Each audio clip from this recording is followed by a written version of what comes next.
All right, guys, I'm back again with another video. I know it's been a couple days. My schedule's been hella busy trying to get things taken care of before the Christmas holiday break and all that other stuff. So I've been wanting to get this video out for a minute, but it's been taking a little bit of time. But I'm waking up extra early in the morning to make sure I get this one out. But I want to have a conversation about the Eastern Conference. Um, Quite frankly, this is probably the strongest from top to bottom that the East has been in quite some time. So much so that the playing teams are 500 teams. The Hawks and the Celtics are 500 teams. They're 14-14. Now I don't know if they played last night. I didn't watch to see any of that, but they might have, and their schedules might. I mean, their record might look a little different. But you got that going on. Last I checked, the Brooklyn Nets were 20-8, but I believe they played Philly last night, so they should be 21-8 because they won. Um, and that should tell you something. 21-8 versus 14-14. That's where we're at with this. Um, and I wanted to talk about this because I feel like it's important, especially while the Bulls are nursing COVID. We need to understand where we are. A lot of these teams are right at 30 games. Last I checked, Cleveland had 18-12. You know what I'm saying? So it's a couple other teams that had 30. You got a team like obviously the Bulls who missed 2 games this week, who are sitting at 17-10. So that's 27 games. So there's a lot of variance here with the win percentages. The Bulls were second for a while, and then the Bucks came in and took second. Because we hadn't been able to play games. And, the standing now reflects that. So it's the Brooklyn Nets, the Bucks, and then the Bulls. And if memory serves me correctly, I know Cleveland is after us, so therefore then I think it's Miami, Washington, and then some combination of Philly, Charlotte, and then you get to Atlanta, Boston for 9 and 10, with the Knicks just outside the play-in game. Now I'm not going to talk about the rest of the teams, that aren't in the play-in situation, like the Pacers and Toronto or Orlando. Particularly Orlando and Detroit. They pretty much are eliminated. Detroit only has 4 wins on the season. I don't believe any of us thinks that they're gonna, storm back and win like 20 games and then have a winning record and then proceed to win the rest of the year. I don't think any of us foresee that happening between them and say Orlando. They're having a tank fest. Okay? And so I don't feel it's necessary to competitively mention it because they're not going to affect things like matchups and seeding. So with that being said, let's talk about this. Um, I want to talk about the play-in level first because I think this needs to be reiterated. You got Charlotte and Philly in the 7 and 8 seeds, and you got the Celtics and Atlanta for playing game. Now, last year they did it differently than I thought it was supposed to be done. They had 7 and 8 play each other. Winner goes on for sure. Loser has to play the winner of 9 and 10, who then have to play the loser of 7 and 8. And then if they win again, then they get in over 7 and 8. This happened last year with LeBron and Steph. LeBron's team won, they advanced. Steph has to play John Morant, who ends up winning, and John Morant and Memphis end up getting into the playoffs. Interesting stuff. Interesting stuff. But this year's going to be deadly. Okay, let's just assume that this is the way that this is going to pan out for the rest of the year. That means you're going to have to face Jason Tatum or Trae Young to get into the playing game. So Philly versus Charlotte, one of those teams is going to lose.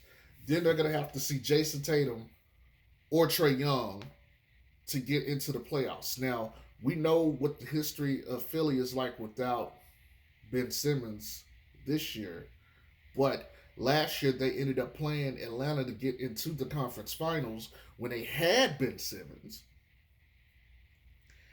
And that would make for some excellent theater given the history.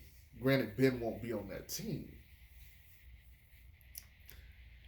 And we saw last year that Jason Tatum went into Brooklyn and took a game off of the Nets. He put up 50 points. Okay? That's what amazing elite level scorers do. You know, they go in, they shoot themselves into victory. Trae Young is capable of this as well.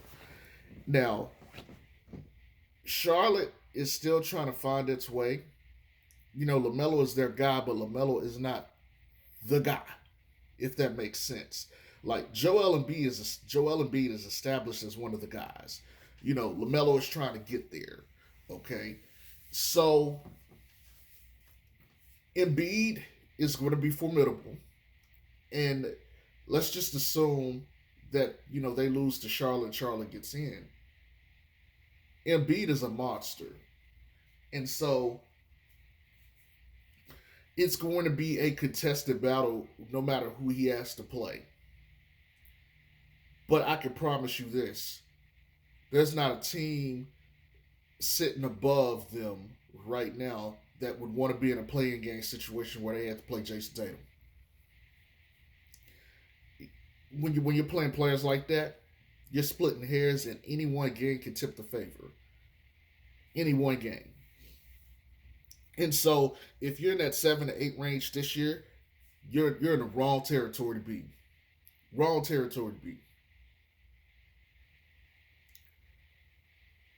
And this also applies to Trae Young. For all intents and purposes, I'm pretty sure nobody wants to have one game with all the chips on the line to get into the playoffs, and you got to play Trae Young. Trae Young could come out sniping and could just crush you. You know, that's what these level players do. So this is one of the things I didn't want to see, or one of the places I didn't want to see the Bulls this year. In fact, I was one of the few people, if not the only person at the time, that was promoting that the Bulls would be far better than people were saying. You know, I'm the one that said they would win 60 wins. Now, albeit it doesn't look like they're going to get 60 wins right now because they've lost way too many games recently. Who knows? They could have a couple stretches where they go like 7-1. You can do that like once or twice, and they'll be right back in business. They'll be right back on schedule. So we'll see.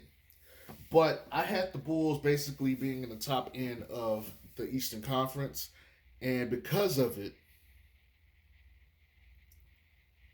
I think it's more imperative giving where some of these other teams are.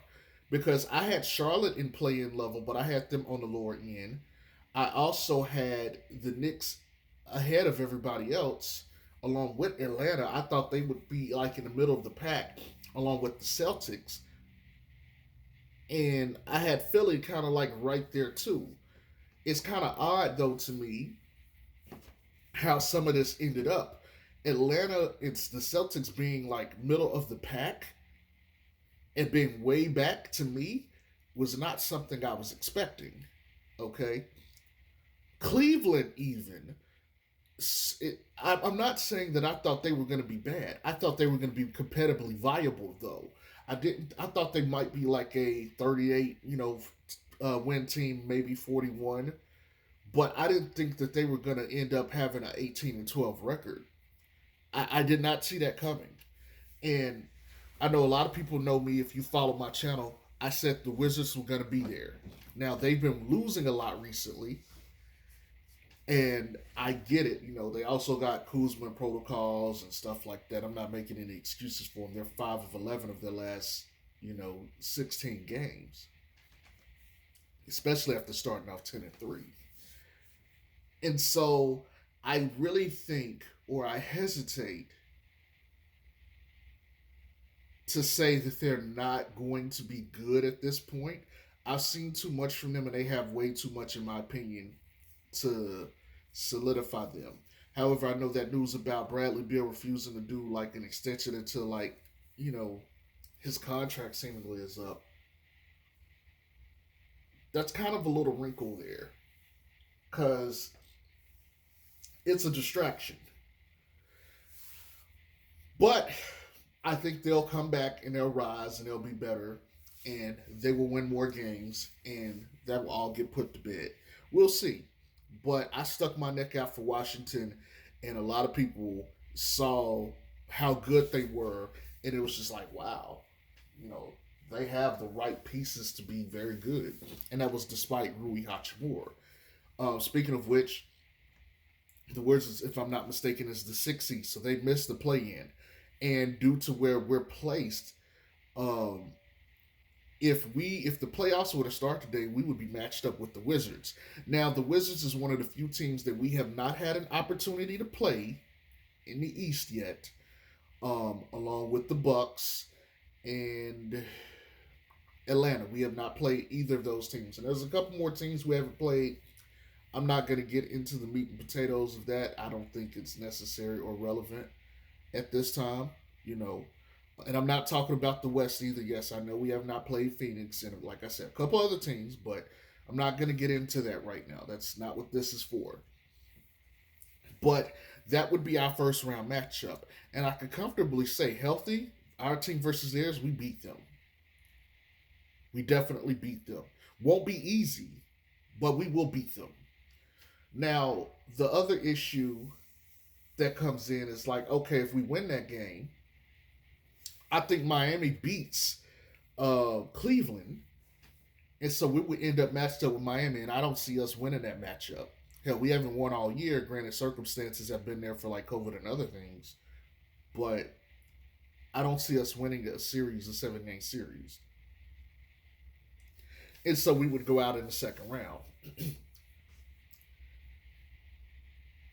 which is pretty much where I had us at anyway. And I know that's not, you know, we don't have Pat Will available, but that's where I had us anyway.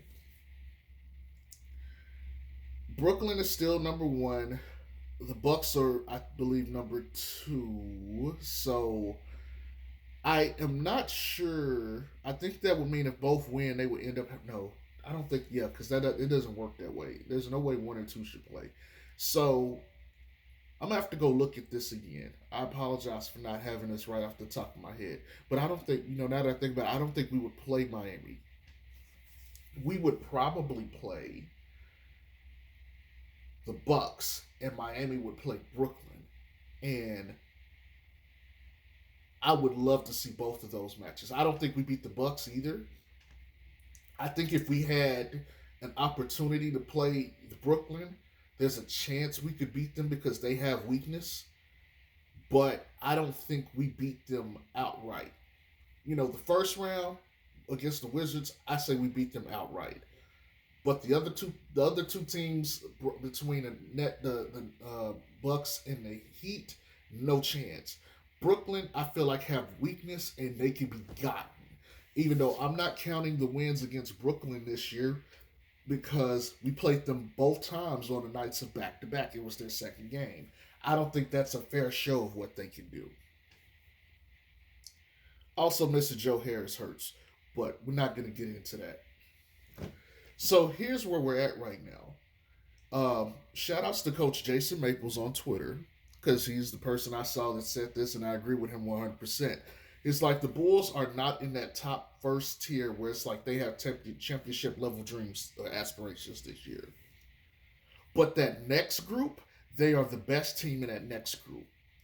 And that means they are at that level where they can compete with a team like Phoenix, Golden State, Brooklyn, Miami, and the Bucks. Like those are the championship level teams this year. And if you want to throw the Lakers in there and a healthy Denver Nuggets, I have no issue with that.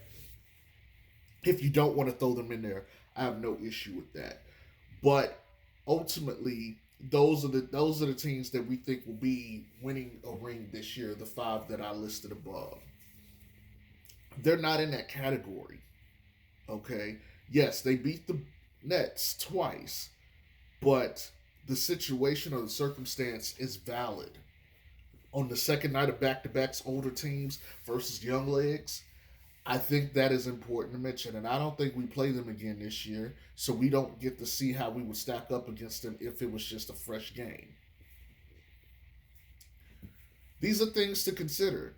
And again, seeing where this seeding lies, I always thought they were going to have to be a top seed. And even more so, I think they're going to have to hold on to this third seed. I think the fourth seed is a little too dangerous.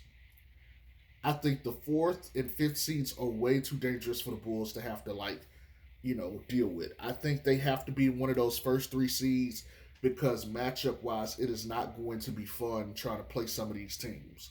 Um, Charlotte and Atlanta pose viable threats to us. And we haven't played Atlanta yet, but I believe they all pose viable threats to us at this point. Hell, they pose viable threats to anyone in front of them. Charlotte, they managed to like roar back against us when we had that lead, and even though we still pulled out the win, it was a double-digit win if I'm not mistaken too.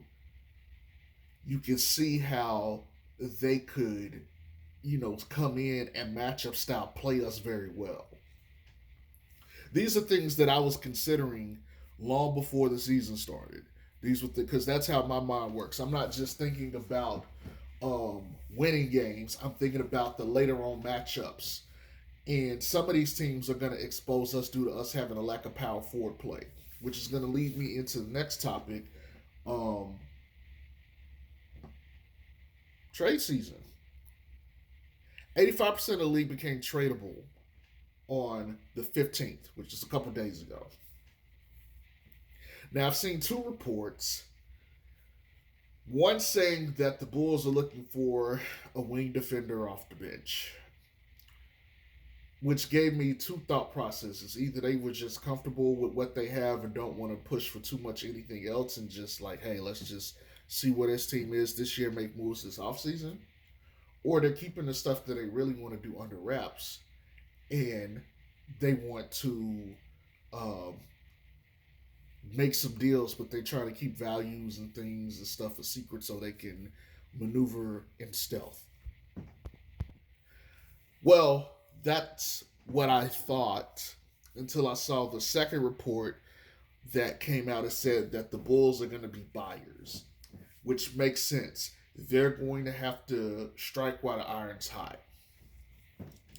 Now, they have obvious needs. I'm going to list a couple of them, but I've already mentioned those on my channel, but I'm just going to mention a few. They need a power forward, particularly one that can play small ball five, good at defense, good at rebounding, has a moderate, scoring game. You don't need them necessarily to shoot threes, but as long as they can knock down a long two, they're fine. Preferably athletic, though, because they need to be able to go and make the play at the rim to back up Vooch, and they need to be able to close out on their man. I think that's probably the most important piece for them. They definitely need scoring off the bench, and they also need a little bit more shooting. While they have efficient shooting, they are taking the lowest or second lowest volume in the league. And so that matters in contests where we're having to play against teams that are knocking them down. With that being said, I've seen all kinds of trade ideas and scenarios. And again, I've made a video talking about this before, and I want to reiterate this for this conversation. Look, a decision is going to have to be made. They're going to have to make a decision on if we're going to wait and just play for the full length of time that we have these guys, which is like a 7 to 10 year window. And I'm basing this off of not Zach LaVine because he's 26, but off of Lonzo and Pat Will. Really, it would probably be longer, considering Pat Will. But what I'm doing is I'm adding up their ages and dividing by 2. So I'm talking about a 23-year-old-ish player. And so between 7 to 10 years of viable compatibility is what I'm expecting them to probably look for on one end of the spectrum. The other is, okay, let's go with, vets, and let's put more vets on this team and get rid of some of these young bodies. Because when you look at all the teams that are, competitive for a championship, they're loaded with what? Vets. Some of them who have done these things and have won before. PJ Tucker, for instance, on Miami. just won a championship last year, was competing with Golden State in their prime with next to James Harden. You know, he's been there, done that. He's been through the trenches. Jimmy Butler, who led that team to the finals, even though they lost. Kyle Lowry, who won a chip next to Kawhi Leonard.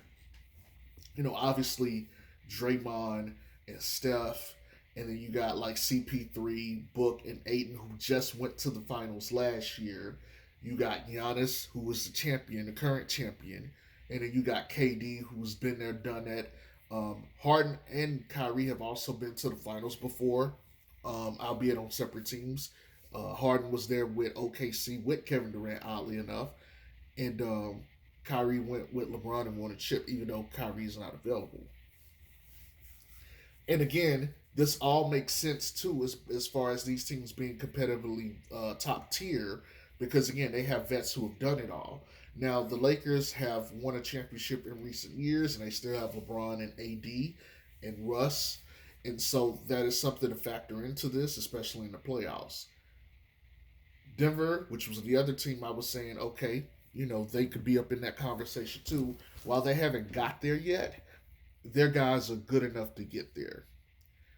Um, I think those things matter. I truly do. And so, if this team is going to upgrade to try to swing for the fences, they're going to need to acquire another vet. Um, and they're going to have to get one at the power forward position because, let's be frank, you're going to have to deal with some monsters come postseason at that position. And so, you're going to need someone that knows how to play and someone that knows how to win. Yes, I don't expect him to stop KD or Giannis, but you need someone that knows how to go in and can at least play at a high enough level that they can soak up those minutes effectively. That's going to be a contentious issue. This team is one piece away. Really, they're 2 to 3 pieces, but they're one good piece away from being like, okay, they could get hot at the right time and take everybody in this league. Currently, right now, that gap at power forward is a huge weakness, and we've seen it all year. And most of the losses, if not all the losses we've had, have come from other teams just having a very good power forward. And even if their power forward isn't having the most effective game, it is affecting us on the defensive end and how we're able to defend them. And again, these are the options that's left. You either choose to go young and say, okay, we're going to save this off for a couple years and develop our guys that haven't been to the playoffs like Lonzo and Zach LaVine and some of the others, or you lean in and say, hey, we're going to get rid of a lot of these young guys that, quite frankly, we don't care about, and we might even have to sell off Kobe and Pat Will, and we're going to go get guys that can win basketball games and win at the highest level and put them on this team so that we can go compete this year because this is as open as it's been. Those are your options. And I'm not going to sit here say the trades that they should make because I can sit here give you trade ideas and at the end of the day it's up to certain places to make those decisions. Now, I will give one though, or two rather. Cam Reddish, it's been reported that that he could be had for first. This isn't the first time we've heard this. We've been hearing this for a while. And last year during trade season and off season, I said if you start hearing stuff repeatedly come out, like we kept hearing about Lonzo the Bulls, that was intentional. That had smoke to it. This means this has smoke to it. Cam will probably be on the move this year.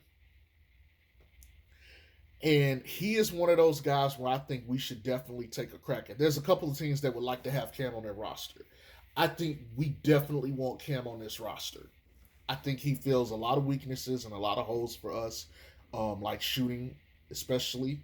I think he helps us in both those regards, and especially at wing defenders. You need those guys in the postseason. I think he checks several of the boxes where we're weak at. He doesn't solve the power forward issue because he's not a power forward. Although he's 6'8", he's got length, He can put the ball in the hole and he can defend. He is not a guy that you are going to trust to guard Kevin Durant and Giannis Antetokounmpo all game. But that's a guy you want to get in Jackson Hayes off the New Orleans Pelicans. And I get it. There's a lot of people who are not going to be high on Jackson Hayes, but the man just got put into the G League the other day and went and put out 30, 12, and something else. I mean, he does not need to be in the G League, but I think he's one of those guys. First of all, he's an athletic big who can rim protect. He can block shots. And I can see if we could get him, and instead of having Tony Bradley there, it would bolster our defense. I think it would make us a lot more solid. Plus, he's been able to knock down a three recently.